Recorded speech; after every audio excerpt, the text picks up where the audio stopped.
반갑습니다. 예. 보통 이게 집회에서 이렇게 2시간씩 이렇게 한다는 것은 보통 그 열정들이 아닙니다.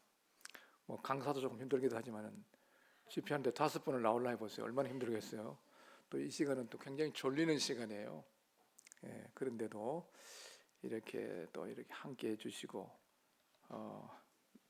교제할 수 있어서 굉장히 기쁘게 생각합니다. 오늘 제가 나눌 말씀의 주제는 오늘 공교육의 현실과 문제점 그리고 대안이라는 이런 주제로 1교시는 이렇게 좀 진행해 보겠습니다.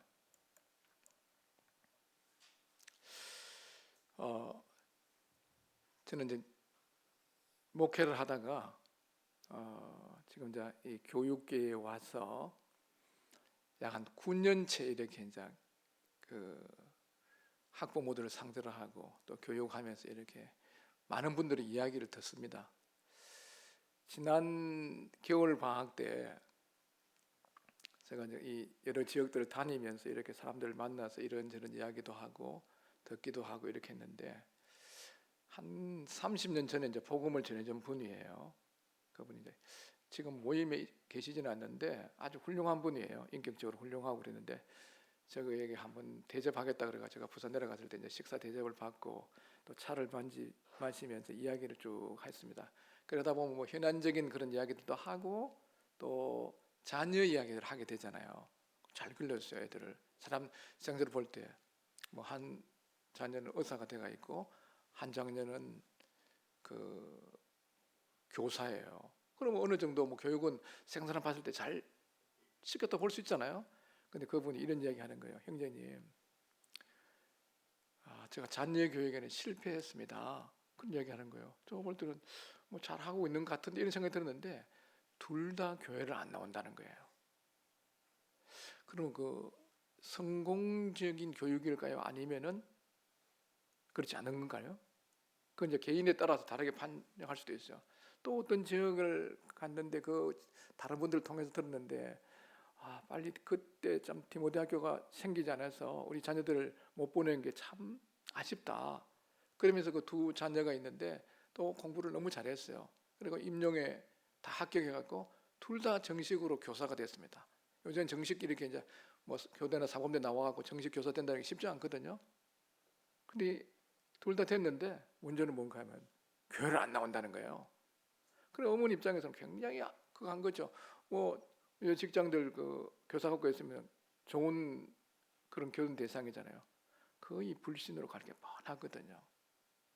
그리고 또 어떤 분이 그 육군 사관학교에서 20년 전에 그 특강을 가서 강의를 했는데 몇 프로인가 하면은 그때 조사를 해보니까 그 군목한테 물어보니까 전체 육군 사관학교 입학생의 23%가 믿는 사람인데 작년에 가서 특강을 하는데 몇 프로냐 이렇게 물어보니까 3%라는 거예요. 딱 1년에 1%씩 빠져버린 거예요. 이거 지금 심각한 이야기가 아닐까요? 지금 우리 부모님들은 오늘 이 공교육의 현실들을 너무 쉽게 생각하고 있습니다. 왜냐하면은 내가 옛날에 다녔던 그때를 생각하고 있기 때문인 거예요. 저는 이 시간에 오늘 이 공교육에 어떤 문제점이 있는지 현실적인 부분들 또 문제가 되고 있는 이런 부분들을 좀 말씀을 드리고 또 어떻게 이걸 우리가 대비하고 대책을 세워야 될 거냐 이래 하지 않으면 우리 한국교회는 미래가 없습니다.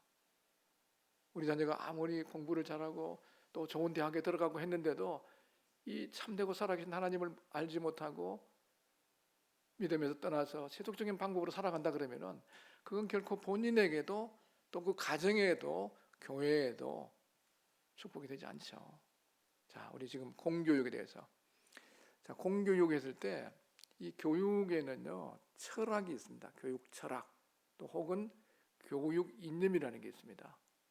그 철학을 토대로 해갖고 또 어떤 교육 과정을 거치고 교육의 최종적인 목표가 달성되는 겁니다.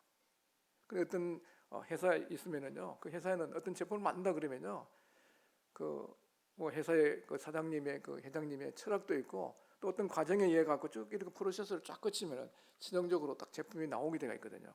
그거 안 나오면 안 됩니다.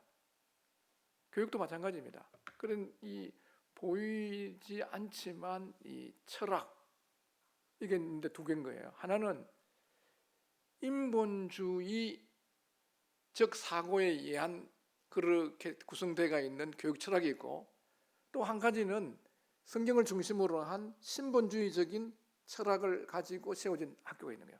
그럼 지금 공립학교는 어떤 학교냐? 이 공립학교의 뿌리로 올라가면요, 원래 미국이란 나라는 영국이 그 기독교 국가에서 굉장한 큰 일을 했습니다. 대영 제국이 돼갖고 세계 복음도 많이 전하고 했습니다만은 기독교 점점 쇠퇴해버리고 그 기독교 변질되고 하니까 거기에 있는 기독교인들이 신앙의 자유를 찾아갖고 아메리카 대륙에 간 거예요. 거기 가서 교회를 세우고 학교를 세우고 교육을 하면서 지금 우리 디모데 학교하고 하는 거 거의 같이 그렇게 한 거예요. 제가 미국에 가봤을 때 그렇게 한 거예요. 근데 이게 1965년 이후로 들어서면서요, 바뀌어갖고 어떻게 됐냐, 공교육 안에서 신앙적인 문제, 가치관에 이런 부분들은 다 밖으로 추출시킨 거예요. 특히 그 학교에서 성경을 가르친다든가 찬송을 본다든가 기도하는 이런 것들은. 그러니까 왜 그렇게 되냐, 미국 공교육의 아버지가 호레이스만이라는 분이 있어요. 호레이스만. 이분은 교육학자들은 다 알고 있습니다. 그 대를 이은 사람이 누군가 하면 존 두이라는 분이 있어요. 이분들은 미국 인본학회의 회장을 한 분들입니다. 그러니까 이 성경을 믿지 않습니다. 하나님 존재하는 걸 믿지 않습니다. 이 창조된 걸 믿지 않고 다 진화된 걸 믿고 있는 거예요. 이런 사람들이 세운 그런 철학에서 세워진 게 오늘 공교육의 뿌리라는 겁니다. 그래서 이 호레이스만은 이런 이야기를 했습니다. 미국의 납세자들이 세금을 잘 내갖고 지금 우리가 만들어 놓은 이 공교육을 시키면은 미국의 감옥들은 텅텅 빌 거라 그랬어요. 지금 미국 감옥이 텅텅 비었을까요? 차고 넘칩니다. 최근에는 미국도 지금 대마초 이 마약 때문에 막 골머리를 앓고 있습니다. 초등학생도 학교에서 콘돔을 갖고 다녀야 될 정도입니다. 그런 굉장히 그 위험한 지금 사회 정체적으로 이 하나님 말씀을 하버드 대학이 원래 이 일꾼들을 양성하는 기독교 일꾼들을 양성하는 학교를 세워졌는데 시간이 지나면서 좋은 대학으로 바뀌었습니다. 일반적으로 이야기할 때 거기 십계명 같은 거 다 떼내버렸어요. 그 인본주의 이 세계관이라는 게 굉장히 무서운 겁니다. 이 철학적인 거죠. 이 부분이 그렇게 세워졌다는 걸 우리가 알 필요가 있고요. 그 다음에 지금 학교에서는요, 결국 교육이라는 것은 사람이 되게 하는 거예요. 사람이 되게 해서 사람답게 살게 해주는 게 교육 아닙니까? 근데 이 전인적인 교육이 거의 부재돼가 있어요. 뭐 인격 교육은 거의 없습니다. 지금 보겠습니다만은 재능과 은사가 고려되지 않는 대입 입시에 획일적인 그런 교육들을 계속해서 밀어붙이고 한단 말이에요. 이건 그러면 효과가 없느냐? 뭐 이것도 어느 정도 효과가 있습니다. 왜냐하면은 우리나라는 그 조선 시대를 거치면서 이제 우리가 대한민국이 세워지면서 6.25 건장으로 나서 우리나라가 얼마나 못 살았는가 하면요, 그때 국민소득이 68불이에요. 전 세계에서 가장 못 사는 나라에서 꽁지의 두 번째 그런 나라였어요. 그리고 그때 이 조선시대에 우리 이 사람의 수명의 평균 수명이 얼마냐면요, 몇 세쯤 되겠습니까? 37세였습니다. 그리고 그 동네에서 61살까지 한갑까지 살면요, 한갑까지 살았다고 한갑잔치하고, 아마 기억할 게 어릴 때, 그죠? 지금 누가 한갑해요? 70도 그 경로당에 가면은 애 취급하는데, 그때는 그랬어요. 너무너무 못 사는. 그러니까 뭔가 빨리 우리가 선진국을 그걸 뺏겨와서 산업화 시켜야 하고, 산업화 시대에 다른 나라에 하고 있는 그런 그 교육들을 갖고 적용시켜갖고 했는데 효과를 많이 봤습니다. 현결적으로 그런 산업에 필요한 인재들을 길러내야 되는 이런 시대였거든요. 근데 우리나라는 이 시대에 떠났어요. 왜냐하면요, 경제 성장률이 7, 8% 이렇게 가는 그런 시대에서는 그 교육도 필요하지만 지금 이미 우리나라는 어떤 시대에 들어섰냐? 느노말 저성장 시대에 들어선 겁니다. 2%에서 3%밖에 성장하는 이런 시대에 왔기 때문에 이거 맞지 않는 게 있어요. 나중에 조금 더 말씀드릴 거고요. 그다음에 이 획일적인 대입제도, 이건 일본에서는 지금 몇 년 전에 폐기해 버렸습니다. 왜냐하면 이건 지금 이 시대에 안 맞다. 그래갖고 이제 이 IB 제도로 해갖고 일본은 좀 바뀌었는데 우리나라도 뭐 시간 문제일 겁니다. 이거는 이제 문제가 뭔가 하면은 채점하는 이런 사람들이 주관적으로 하기 때문에 객관성 담보가 없어갖고 교육률이 엄청나게 높은 우리나라에 그걸 적용했을 때 객관성 담보 때문에 지금 하지 못하는 겁니다. 오지선다 같으면 딱 누구들 볼 거 없고 딱 찍어놓으면 그건 딱 객관적이지만 안 해, 그죠? 근데 이거는 좀 이 시대는 굉장히 좀 어려운 거예요. 창의성이 결여된 주입식 교육. 그다음에 이 교사와 학생 간의 그 신뢰가 없습니다. 왜냐하면 학생 지금 인권조례 등을 해놔갖고 교권이 다 무너져 버렸어요. 굉장히 심각한 문제입니다.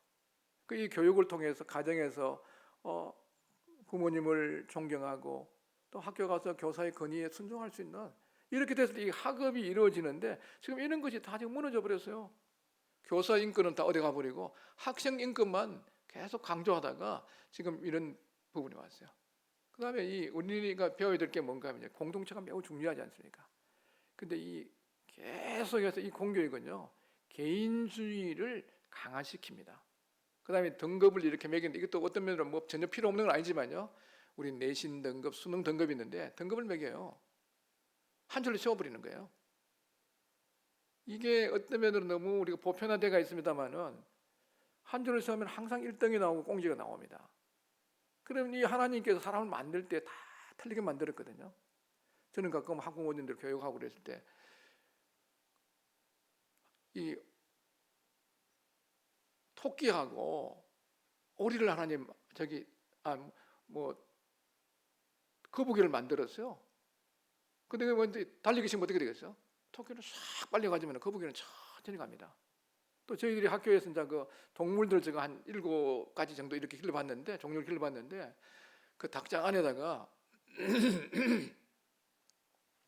오리도 기르고 닭도 이렇게 넣어서 이렇게 해보면요, 닭은 굉장히 활발하게 육지에서 잘 움직입니다. 다 이렇게 쪼아 먹고 이렇게 하는데, 오리는 보면요, 띠뚝 병신 같아요. 이렇게 되는 거예요. 사람들이 봤을 때 병신 같 보여요. 진짜 그렇게 보여요. 근데 만약에 닭이 물에 들어가면 어떻게 되겠어요? 물에 들어가면 닭이 완전히 비 맞은 닭이라고 그러잖아요, 그죠? 이 오리는 거기 가면 싹싹싹 다니는데 닭은 거기 가면 저 힘을 못 써요. 하나님께서 다 개인마다 태어날 때 재능을 준 거예요. 또 구원받으면 다른 은사를 준 거예요. 이런 건데 전부 다 이 획일적인 이런 교육에서 경쟁 교육을 시켜갖고 이렇게 하는 거예요. 그리고 등수 매기면 100명에 갖고 4등까지 하면 1등급이고 11등까지 하면 2등급이고 이렇게 하다 보니까요, 얘들이 뭐 학생이 아파하고 안 나오면 노트 같은 거 빌려주지 않아요. 왜냐하면 제가 공부를 잘해갖고 등급 받아버리면 내가 떨어져 버리는 거예요. 그런 교육이기 때문에 이 개인주의는요, 굉장히 어저께도 봤지만 이 마지막 시대에 이런 교육의 영향 때문에 개인주의가 굉장히 강화시키는 겁니다. 원래 천성적으로 그런 것도 있는데다가 강화시키는 거예요. 우리는 뭘 배워야 돼요? 공동체 의식, 이런 걸 할 수 있도록 잘 협업을 하고 이게 굉장히 필요한 거죠. 그 다음에 이제 우리가 이제 뭐 학원이 전혀 필요 없는 건 아니에요. 필요한 부분에서 우리가 돕는 것, 부족한 부분들 이렇게 도와주는 게 필요한데, 지금은 무엇이든지 과하면 안 되는 거예요. 과유불급이에요. 지금 서울에 가면은 초등학생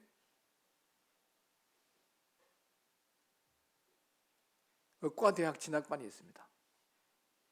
중학교 가면요, 벌써 고등학교 다 훑어버립니다. 우리 학생들 중에서 중3하고 고등학교 일반 학교 가는 분 있어갖고 어지간하면 가지 말고 디모데 학교 다니세요. 그게 괜찮을 겁니다. 그냥 뭐 여기만 다녀갖고 잘 모르기 때문에 가서 그런데 가보니까 선행 학습해가 온 애들하고 경쟁해보니까 그게 됩니까? 우리 학교 다니고 있으면 오히려 그 검정고시 맡아갖고 그걸 갖고 등급 맡아가는데 오히려 유리한 것도 있는데 가보니까 모르는 함정들이 너무 많아요. 이 선행학습을 해갖고 교실들이요 잠자는 학생들이 부족이 있습니다.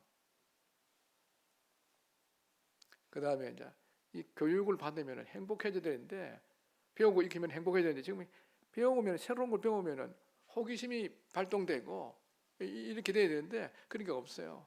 굉장히 힘든 거예요.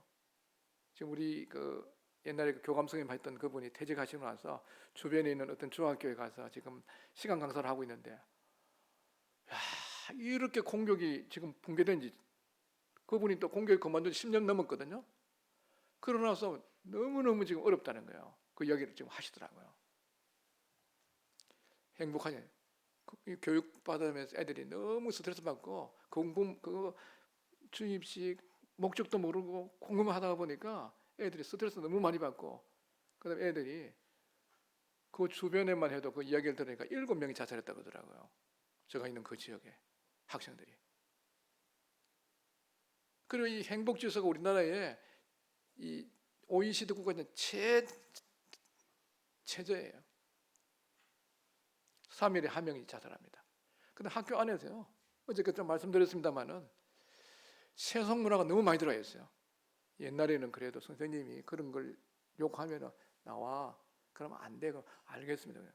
요새는 애들 그걸 불러가 시키면요, 너는 떼꽁이 자고 선생님 내만 욕하는 거예요? 제가 뭐 잘못했는데요? 쟤도 하는데요? 반성이 없습니다. 선생님들이 한두 명이 아니니까 어떻게 관리가 안 되는 거예요. 그 다음에 연애, 폭력, 왕따 이런 것들이 너무 공공연하게 일어나고 있습니다. 그 다음에 이제 이 교육이 물질적이고 현세에만 국한되는 거예요. 우리가 물질이 전혀 필요 없는 건 아니죠. 그렇지만 이 물질이 최고라는 이 배금 사상은 위험한 것입니다. 그리고 이 우리 교육이 금생뿐 아니라 내세까지 영향을 끼칠 수 있는 이런 교육이 되는데 금세만 국한되는 거예요. 보이는 건 짧은 거예요. 보이는 건 짧고 보이지 않는 영원한 거 있잖아요. 우리 학교 오는 한국 부모들 학생들에게 합니다. 우리 학교 와서 국영수가 이런 거 배우는 정도로 우리 학교 온다 그러면 구태 여기 와야 될 필요가 있겠냐? 다른 학교도 다 그걸 가르치지 않느냐? 그렇지만 우리 학교는 이 보이는 지적인 이 교육 과정에 필요한 이런 것도 있지만 정말 올바른 가치관, 세계관, 역사관, 이런 자기 정체성, 이런 그 다음에 내세까지 연결될 수 있는 이런 교육을 해야 된다는 거예요. 지금 오늘 이 공교육은 지금 쭉 여기보다 더 많은 분을 열거할 수 있는데 제가 한 열거한 거 이거 참조를 하시고요. 근데 이제 부모님들은 무슨 생각을 하시는가 하면은 이런 이야기들을 하게 되면 이런 이야기를 해요. 내가 다녔던 공립학교는 나에게 별로 해를 주지 않았다. 이런 생각을 하는 거예요. 왜? 이미 한 20, 30년 전에 다녔을 때 그때 생각을 하고 있거든요. 선교사도 마찬가지입니다. 선교지에 가게 되면요, 가는 그 해에 그 갖고 있는 그 한국에 대한 정보가 딱 멈춰 있습니다. 한국어 어느 정도 거기서 멈춰 버리는 거예요. 근데 이 부모님들은 지금 뭔가 하면 오늘 우리는 2023년도 오늘에 우리 자녀들이 학교에 다니고 있는 이런 교육 환경에 대한 이해보다 내가 다녔을 때 그때 공립학교에 생각하고 있는 거예요. 오늘 공립학교의 교육 환경은 부모님들이 학교 다니던 전세와 전혀 다른 세대라는 거예요. 대부분의 학생들이 이걸 다 갖고 있습니다. 여기 뭡니까?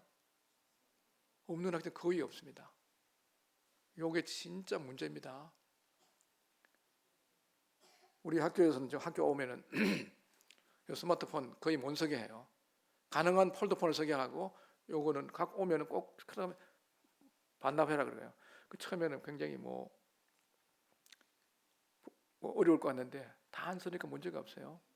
근데 보니까 프랑스에 보니까 교육부 장관이 굉장히 그 마크롱 대통령보다 인기가 있다 그러더라고. 그래가 쭉 제가 그 신문을 보다 보니까 뭘 했는가 하면은 학교 안에서 스마트폰 쓰지 하지 못할 것.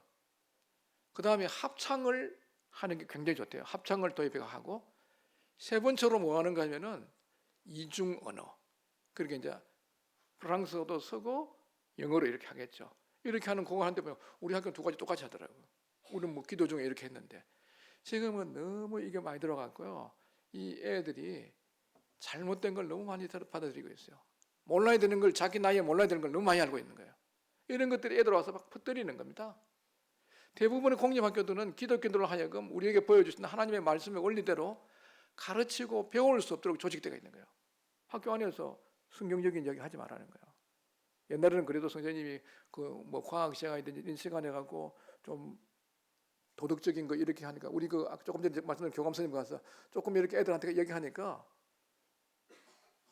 설교한다 그러는 거예요. 애들은 듣기 싫어하거든요. 또 학생 인권 조례로 인해 갖고 교사들이 제대로 양육하기가 어렵게 되어 있습니다.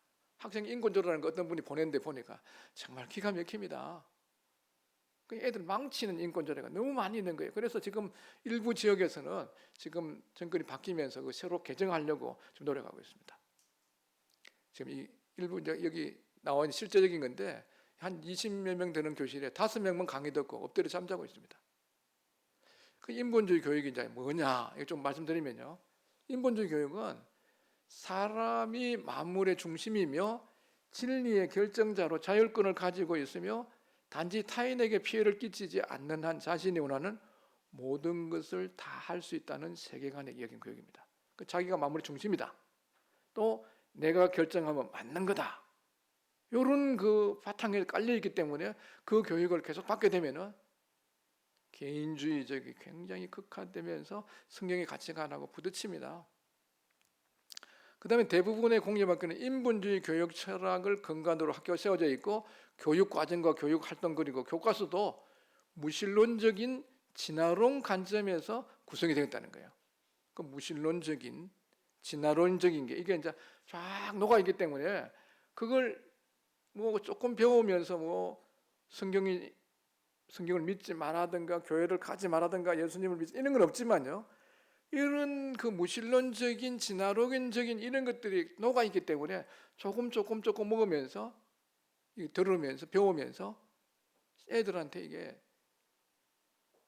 영향을 끼치게 되는 거예요. 대부분의 공립학교들은 기독교인들로 하여금 우리가 배워준 하나님 말씀의 원리대로 살아가고 배울 수 없도록 저희 또 말씀드렸죠. 인본주의 성향을 가진 대부분 다수의 불신교사들에 의해서 교육이 되고 있고 혹 기독교 교사가 있다 할지라도 기독교 세관을 가르칠 수 없도록 제한시키고 있습니다. 또 학생 인권 조례 이런 것들이 있어서 교사가 양심에 따라서 교육하기가 어려운 그런 상황이다. 부모님들이 지금 여기 계신 우리 부모님들이 다니고 할 때 그때는 그래도 선생님이 어느 정도 자율권을 가지고 할 수 있는 것이 많았다는 거예요. 지금 미션 스쿨일지라도 별반 다를 게 없습니다. 자, 그러면 이제 우리가 이제 이걸 물어보겠습니다. 인본주의 공교육을 계속 받게 되면 어떤 결과가 오느냐? 학생들은 자신의 사고가 그들의 삶을 결정하는 중심이 된다는 거예요. 중심. 비성경적인 관점으로 바라보는 경향이 강해지고 기독교 가치관하고 이거 충동이 됩니다. 자기를 성경에서는 부인하라 그랬잖아요. 너가 최고야. 너가 하는 게 맞아. 네가 하고 싶은 거 할 수 있어. 이런 그 자기 중심적인 이런 것들을 강화시키는 교육을 하고 있는데 성경에서는 자기 사랑은 죄라 그러고 자기를 부인하고 십자가를 지지 않고는 예수님 따라가지 못한다 그러니까 이런 교육을 받게 되면요. 명목적인 그리스도인은 될 수 있어도 예수님의 제자의 삶은 안 되는 거예요. 제자 따라가는 거예요. 자기 부인하고 그 고난의 길을 가야만 제자가 될 수 있잖아요. 그래서 이제 이 가치관에 혼란이 빠지게 되고 기독교는 삶에 대한 삶의 목적에 관해서 너무 다름으로 학생들이 선택의 부담을 가지게 되고 신앙을 거부하는 사탄의 유혹을 증가시킵니다. 그러면 이제 결론적으로 뭔가 하면 인본주의 교육을 계속 받게 되면 뭔가요? 진화론적인 사고를 가진 회의론적인 불신자가 된다는 거예요. 이건 굉장히 중요해요. 저는 이 부분을 많이 그러면 다 그렇진 않지만 특히 뭐 나중에 근데 공부 잘하는 학생을 둔 부모님은 특별히 제가 나중에 좀 말씀드리겠습니다. 주의해야 될 부분이 있어요. 우리 자녀들 괜찮아. 고등학교 때는 이렇게 교회도 좀 대강 뭐 예배만 참석하고 학생 같은 거 빠지고 뭐 이렇게 하고 나왔다가 대학 들어가서 하면 돼 이렇게 하죠. 천만에요. 안 되게 되어 있습니다. 사람은 먼저 뭔가 그 안에 들어가서 점령해버리면요, 그 다음에는 잘 안 되게 되어 있어요. 그걸 하려고 그러면 엄청나게 그 문제가 생기는 거예요. 저 그 부모님, 어떤 부모님인데 공부를 꽤 잘해요. 그리고 서울에 있는 어떤 유명한 그 대학을 졸업했습니다. 그 할아버지도 제가 알고 있어요. 근데 그 학생 다 졸업했죠. 그 지금 교회에 나오고 있는데 성경 사실을 안 믿어요. 많은 부분에 대해서 부딪히고 있기 때문에 교회는 나오고 있지만요, 오랜 시간이 지났는데 구원받지 못하는 거예요. 그 왜 그러냐? 그 잘못된 인본주의적인 이런 사고관, 세계관 이런 것들이 그거를 이미 점령해 버린 겁니다. 농사 지을 때도 그렇죠. 식물이 먼저 팍 자라야 되는데 잡초들이 확 장악을 해버리면요, 식물은 별로 힘을 못 쓰는 거죠. 이게 우리 지금 제가 왜 인본주의 교육 이 말씀 드리는 거 하면요, 이 교육이 정말 우리가 위험한 이런 요소들이 많이 지니고 있기 때문에 잘 우리가 알고 대비해야 된다는 거예요. 그래서 인본주의 교육을 계속 받게 되면은 어떤 사람이 되는가에 대해서 우리들 깊이 생각하고 인본주의 교육으로부터 자신을 지키고 보호하도록 해준다. 제가 이거까지 말씀드린 거예요. 한번 더 볼까요? 미국의 그 공구의 아버지 호레이스만이 그랬어요. 미국의 납세자들이 미국의 모든 어린이들의 교육을 재정적으로 지원할 수 있다면 멀지 않아 미래의 전국적인 공립학교의 교육의 효과로 나라의 모든 유치장과 과목은 텅텅 비게 될 것이다. 이렇게 한 거예요. 그래서 신앙과 가치에 관한 것은 가정과 교회에서 가르치도록 하고 사실과 지식에 관한 것은 학교가 가르쳐서 얼마나 좋은 말입니까? 학교 안에서 그 미국 청교도들이 세워진 그 나라의 학교에서 지금 성경 가르치고 기도하고 예배드리고 찬양하는 이런 거 다 빼버렸는데 정말 이런 공교육을 시켜갖고 좋아졌습니까? 미국은 점진적으로 지금 신앙적인 면에서 나쁘게 가고 있습니다. 그래서 종교교육 마르틴 루터는 나는 누구도 자녀를 성경이 가장 최고의 것으로 대우받는 곳에 두어서는 안 된다고 충고하는 바이다. 못하는 곳에 두어서는 안 된다고 충고하는 바이다. 이렇게 하나님의 말씀이 끊임없이 연구하지 않는 모든 기관은 필연적으로 부패한다. 시간이 가면 그렇죠. 또 그 다음에 스필존,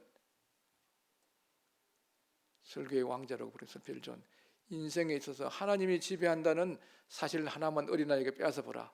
그 결과는 더없이 슬픈 것이 될 것이다. 세속적인 교육은 하나님을 모르는 회의론자들이 만들어낸 것이다. 아주 정확하게 이야기하고 있죠. 그 다음에 척 스윈도드라는 미국의 유명한 목사님입니다. 성경으로 다시 돌아가는 것이 이 지구상의 어떤 것도 제공할 수 없는 무엇인가를 제공해 줄 것이다 라고 얘기했습니다.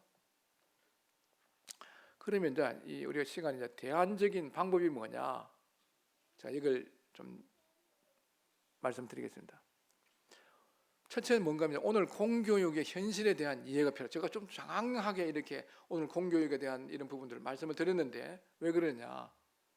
우리 부모님이 다녔던 그때의 공교육 현실하고 지금하고는 많이 변화되어 있는 이런 상황에 있다는 것을 꼭 이해할 필요성이 있어요. 어저께도 제가 그 말세 지말에 나타날 불경건한 세상 사람들의 열악과 특징에 대해서 알지 못하면요, 우리도 그렇게 되면서도 자기도 모르는 거예요. 그래서 서서히 잠식돼 버리는 겁니다. 이게 뭔가 깨구리 전법이라는 거예요. 깨구리에 이렇게 물을 이렇게 따뜻한데 이렇게 한 18도, 20도 두면요, 깨구리가 너무 좋아하는 거예요. 근데 밑에서 불을 계속 피우고 있습니다. 그럼 시간 문제죠. 계속 어떻게 불을 피우면 어떻게 되겠어요? 끓어 죽는 거예요. 죽을 때까지 모르는 거예요. 자, 오늘 1년에 아까 제가 말씀드렸죠. 육군사관학교에 20년 전에 23%였던 그것이 지금 해마다 1%씩 빠져갖고 지금 3%라는 거예요. 지금 대학도 똑같습니다. 선교학에서는요, 3% 미만이 되면은 선교지로 보는 거예요. 이미 우리 한국의 대학들은 선교지로 변해버렸습니다. 이게 왜 그러냐? 부모님들이 대학 보내고 교육시키는데 엄청난 에너지와 물질을 쏟으면서 오늘 공교육의 이 무서운 이 현실을 모르고 거기에 투자하면서 자녀 영적인 교육에는 제대로 못한 거예요. 우리 학교, 우리 애들 다 주일학교 잘 나오고 있는데요. 좋은 겁니다. 일주일에 시수가 최소한 36시수에서 41시수까지 학교에서 이런 인본주의적인 교육을 하고 있고 일주일에 한두 시간 그 교회에서 가르치는 거 좋은 내용이에요. 잘하는 거예요. 그러지만 그건 절대 시수가 부족한 겁니다. 그거 믿으면 안 되는 거예요. 그건 잘할 수 있도록 격려해 줘야 되지만은 우리가 이런 현실적인 것을 잘 이해를 하고 대처할 필요성이 있다. 그래서 어떻게 해야 되느냐? 지금부터 좀 대안을 말씀드리렵니다. 부모님의 모범과 가정 안에서의 가정교육이 매우 중요하다는 이거 뭐 이미 알고 있는 사실인데요. 이 부모님의 모범, 우리 그 교회도 그렇고 교회 선생님도 마찬가지고 가정도 마찬가지고 우리 학교도 그래요. 저는 선생님들하고 이야기해요. 선생님이 하지 않는 건 학생들한테 하라고 하지 마세요. 말하는 건 쉽게 할 수 있는 거예요. 그 예수님 말했죠. 사도행전 1장 1절에 보면은 예수께서 행하시고 가르쳤다는 거예요. 오늘은 뭔가 하면 자기도 안 하는 걸 가르치긴 잘하는 거예요. 가정 안에서 마찬가지예요. 부모님의 모범은 매우 중요합니다. 집에서 부모님이 매일 책 읽는 거 우리가 일반적으로 하기는 어렵지만요. 내가 성경 읽고 큐티하고 있냐 애들 다 따라서 보고 하고 있어요. 그리고 또 여기서 가정 안에서도 하는데 제가 한 두 가지 예를 좀 드리겠습니다. 제가 한 7, 8년 정도 되는 것 같은데 우리 이사회에서도 이렇게 은혜를 베풀어 주셔갖고 독일에 거기 기독교 학교들을 좀 연수를 하고 갔어요. 견학도 하고 갔는데 거기에 가이드 하는 분이 누군가 하면은 유배표 출신의 선교사의 부인이에요. 그분이 독일에서 아주 교육학도 전공하고 자녀를 아주 모범적으로 길렀어요. 지금 이 독일에는 기독교가 지금 이미 박물관입니다. 그런데 그분이 나가는 교회에 나가봤는데 보니까 방주교회라는 데가 있어요. 한 300명 정도 모이는데 그 앞에 보니까 쭉 청년들 이게 나와갖고 음악을 인도하고 막 그러는데 한 청년이 보니까 기타를 치면서 인도하는데 나중에 알고 보니까 그 청년이 자기 아들이라고 그러더라고요. 그리고 그 자녀들을 뭔가 하면요 일반 학교에 안 보냈더라고요. 왜 안 보냈느냐?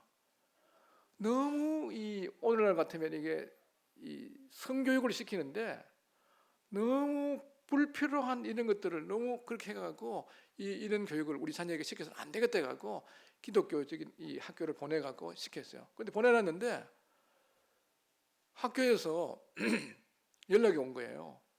이 독일에는 선행학습이 안 되거든요. 선행학습이 안 돼요. 이거를 불법으로 보는 겁니다. 달리기를 하는데 똑같이 여기서 딱 줄선 여기서 똑같이 출발해야 되는데 선행학습을 해버리면 앞에 나간 거를 쳐버리는 거예요. 불법으로 치는 거예요.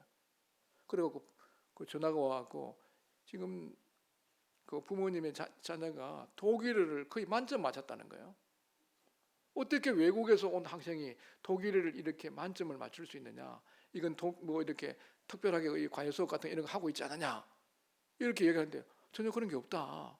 그럼 어떻게 이렇게 잘할 수 있느냐? 이렇게 물으니까 우리는 그렇게 할 수 있는 여력도 없고 안 하는데 내가 우리 애들이 학교 갔다 오게 되면은 매일 20분씩 그 애와 같이 시간을 보내고 음식을 먹고 눈을 맞추면서 애한테 오늘 뭘 들었느냐 이런 것도 이야기를 하고 나서 성경 이야기도 해주고 이렇게 하면서 성경에 나오는 그 용어들을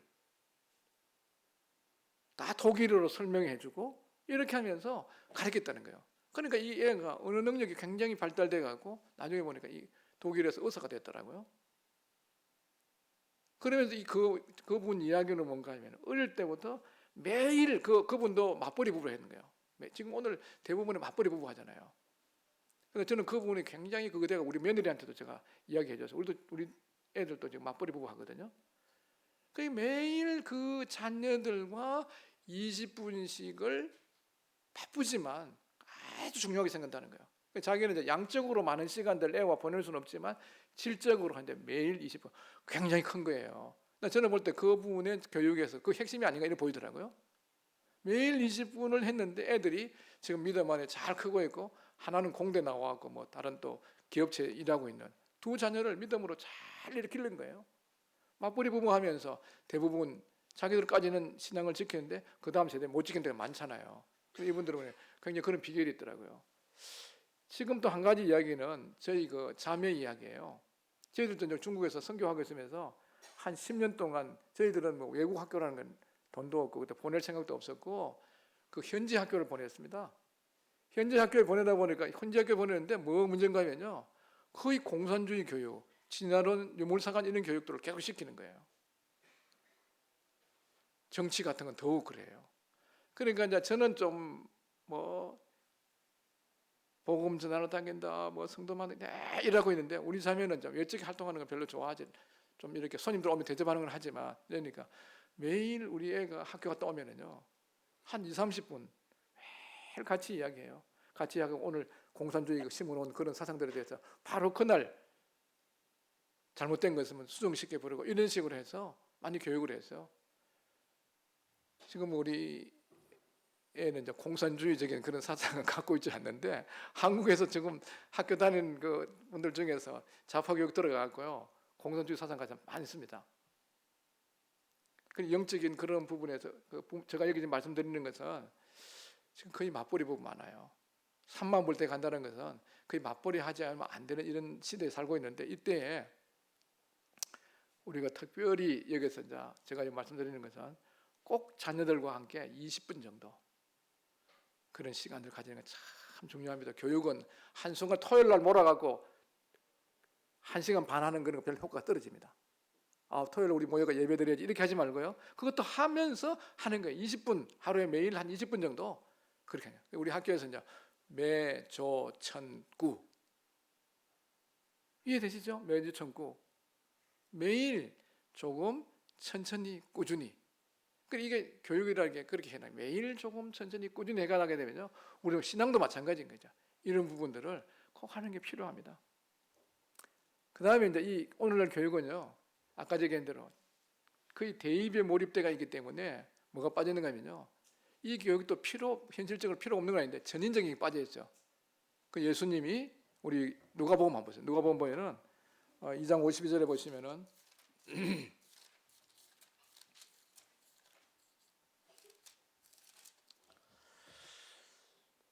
예수는 지혜와 키가 자라며 하나님과 사람에게 더욱 사랑스러워 가시더라 그랬어요. 이 교육에 예수님이 아주 우리 이 누가복음은 인자로 오신 예수 그리스도잖아요, 그죠? 그 예수님의 그 청소년 시절을 언급하고 있는 여기밖에 없습니다. 그 예수님은 청소년 시절 자라면서 지혜와 키가 자라가고 하나님과 사람에게 더욱 사랑스러웠다. 그리고 이 교육은 어떻게 되느냐? 이 지적인 영역, 신체적인 영역, 영적인 영역, 관계적인 능력, 이런 것들이 균형적으로 성장할 수 있도록 이렇게 해야 되는데, 오늘 공교육은 뭔가 하면 거의 대입에 몰입되어 있는 지적인 이런 교육이 되어 있다는 거예요. 이게 전혀 필요 없다는 의미라기보다 하고 있지 않는 그런 부분의 교육에 대해 갖고 잘 부모님들이 가정 안에서 해놔야 된다는 거예요. 그 공교육에서는 이 인성교육이 부재라고 생각하면 됩니다. 지금 코로나19 해갖고 2020년부터 22년까지 3년 동안에 온라인 수업을 많이 했습니다. 제가 얼마 전에 그 경기 지역에 이제 우리 구역에 있는 장학사하고 같이 이야기할 수 있는 시간 들었는데, 이 코로나 기간 동안에 마스크를 끼고 다니고 학교를 안 오고 집에서 이렇게 교육하다 보니까요, 애들이 이 교육적인 이런 지적인 면에서도 많이 지금 다운돼가 있고, 특히 인간관계에 대한 이런 부분들이 거의 안 된다는 거예요. 아마 저희들도 학교에 지금 들어와 있는 중학교 7학년, 8학년 이런 애들이 코로나 기간에 그런 애들인데 학업 능력이 굉장히 떨어져요. 그 온라인에서 어른도 하기가 어려운데 그걸 하루에 몇 시간을 온라인으로 2년, 3년을 해보세요. 그게 제대로 되겠습니까? 그런 교육 시대이기 때문에 이 기간에 다녔던 그 기간 동안 부모님들이 잘 한번 챙겨보는 게 중요할 겁니다. 그리고 거기에 이제 이 학업적인 부분도 그럴 수가 있고, 특히 그 나이에 맞는 그 신체적인 부분들, 정서적인 부분들, 이런 부분들이 성장해야 되는 이런 부분들이 부족한 부분이 있을 거예요. 이런 부분들을 잘 이렇게 메꾸어 주는 게 중요하다 이렇게 생각이 되고요. 그 다음에 지금 오늘날 교육은, 우리 한국 교육은 뭐가 있는가 하면요, 주입식 교육이라는 거예요. 이게 필요는 한데요, 뭐 하는가 하면은 너무 많은 걸 들어가는 거예요. 교육은 이렇게 이제 듣고 내면화시키고 표출시켜야 이게 이제 교육이 이루어진 겁니다. 근데 이거 되는 거면 막 넣기만 막 넣는 거예요. 막 넣으면은 막 그 들어간 것 같은데 아니에요. 이제 수용성이라는 건 뭔가 하면 그걸 받아들일 수 있는 그런 능력들을 길러줘야 되는 겁니다. 이건 지적인 부분만 아니에요. 심력, 지력, 체력, 관계 능력, 자기 관리 능력 이런 것들에 대한 이런 수용성을 강화시키는 이런 교육들이 거의 지금 안 되다가 보니까 많은 게 들어갔는데도 실제적으로 남아있는 게 없다는 거예요. 이런 교육들을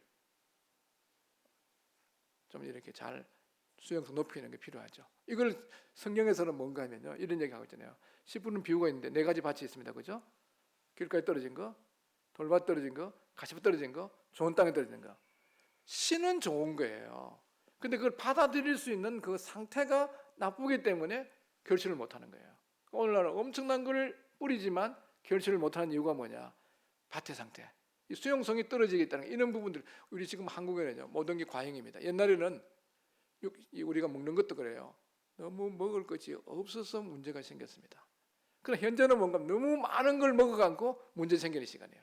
병도 보면은 고혈압, 당뇨 이런 게 다 뭔가 너무 많이 먹어갖고 우리 신체 기능이 감당하다가 안 되니까 고장난 거 아닙니까? 옛날에는 빈혈 같은 거 뭐 이런 게 이제 그런 거는 2, 3개월 정도만 좋은 음식 먹고 나면 낫는데 지금은 너무 많은 걸 들어온다는 거예요. 그리고 우리는 이 교육에서도 이 수용성을 높이는 이 교육이 될 수 있도록 해야 된다. 그 다음에 점수를 넣으면서 실력과 역량을 기르는 거예요. 그 점수는 높은데 실력이 없어요. 뭐 영어 점수는 시험 잘 치는데 영어 한마디 못하고, 체육 시험은 잘 치는데 몸은 허약하고, 도덕 점수는 잘 치는데 도덕성은 떨어지고, 역사 점수는 잘 나오는데 역사성도 없고 역사관도 없는 거예요. 뭐 등등 이런 거죠. 그 우리 이런 부분에서 바뀌어야 된다. 이죠. 역량을 강화시켜서 어떤 문제가 생기면 해결할 수 있는 능력이냐. 그 다음에 우리 안에 하나님께서 우리 자녀에게 준 천부적인 재능을 다 심어놓은 거예요.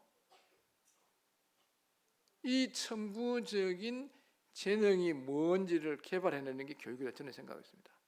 사도 바울이 예수님을 만나고 나서 질문한 게 2가지예요. 다메섹 도상에서. 그 사도 바울은 정말 석학이잖아요. 대단한 사람입니다. 그분이 질문할 때 2가지 질문했거든요. 딱 첫 번째 뭔가 하면 주여 니시니까. 2번째 질문이 뭐예요? 주여 내가 무엇을 하리까? 이런 질문을 한 거예요. 우리 인간의 교육에서 가장 중요한 게 뭔가 하면요, 그분이 누군지 알아야 되잖아요. 유일하신 참 하나님과 그 아들 예수 그리스도를 아는 거예요. 그분을 알게 될 때 내가 누군지를 알게 되는 자기 정체성을 발견해. 그분 모르고 나의 정체성 모르는 거예요. 그분 모르면 뭔가 원숭이 진화대고로 가버리잖아요. 그분 알게 될 때 내가 얼마나 귀중한 존재인가를 알게 되고, 그 다음에 내가 무엇을 하니까 이거는 뭔가 하면 나에게 준 재능이 뭡니까? 나에게 준 은사가 무엇입니까? 나를 통해서 하시고자 하는 게 무엇입니까? 이 시대의 사명이 무엇입니까? 이런 게 다 포함되는 질문 아니겠어요? 그렇기 때문에 우리 자녀에게 분명히 좋으신 하나님께서 넣어놓은 대단한 탤런트가 들어있다는 거예요. 그 탤런트를 지금 개발시키는 게 교육이라는 거예요. 그 교육이 에듀케이션이잖아요. 에듀케이션. 그 라틴의 에듀코 들어있는 걸 끄집어내는 겁니다. 그리고 뭐 이 옆집에 애가 피아노 치니까 너 이거 해. 또 뭐 축구한다가 축구해. 그 다 그대가 있어요. 어떤 애들은 축구하도록 태어난 사람이 있어요. 어떤 애들은 예술적인 재능이 다 무엇이든지 안에서 놀라운 게 들어있는데 이거를 우리가 찾아내도록 다 자녀들이 있는데 이런 것들이 거의 지금 사장되고 있다는 거예요. 우선 이야기했습니다. 어떤 분이 기도를 했습니다. 하나님, 우리나라에 아인슈타인 같은 사람, 에디슨 같은 사람 좀 보내주십시오. 이렇게 기도해가 오랜 시간 지나가서 안 왔어요. 하나님 왜 그 기도 한번 들어주는데 안 보내주십니까? 물으니까 하나님이 보냈는데 그러는 거예요. 안 왔는데요. 그러니까 그 짜장면 집에 배달하고 있다는 거예요. 그 에디슨 같은 경우도 거의 그 전능화 취급 받았잖아요. 경구에서. 그러다 그 어머니가 그 개발시킨 거예요. 그 우리 이런 부분에서 이 공교육이라는 틀에 갇혀버리면요, 많은 자녀에게 준 이런 것들이 이루어질 수 있기 때문에 부모님이 계속 기도하면서 하나님 우리 자녀에게 준 이게 뭡니까? 우리 학생들한테도 얘기해요. 금방 보이지는 않죠. 나에게 준 재능이 무엇입니까? 내가 어떤 걸 통해서 하나님께 영광을 돌려야 되겠습니까? 이렇게 물어보는 거죠. 그 다음에 성경적인 자기 정체성, 가치관, 역사관, 세관 이런 것들을 확립해 주는 것이 중요합니다. 자, 이제 저거 마지막 건데 공부 잘하는 학생 위험하다 이러는데 좀 이상하잖아요. 이거는 뭔가 하면은 우리 공부 잘하는 거 좋죠. 근데 부모님들이 어떻게 하냐면 그 중학교 때 공부를 좀 잘하고 또 고등학교 특히 잘하게 되면 뭔 생각을 하는가 하면요. 야, 신앙이 이거는 나중에도 되고 대학 가는 게 너무 중요하기 때문에 대강 말은 그렇게 하지는 않지만 사인을 보내는 겁니다.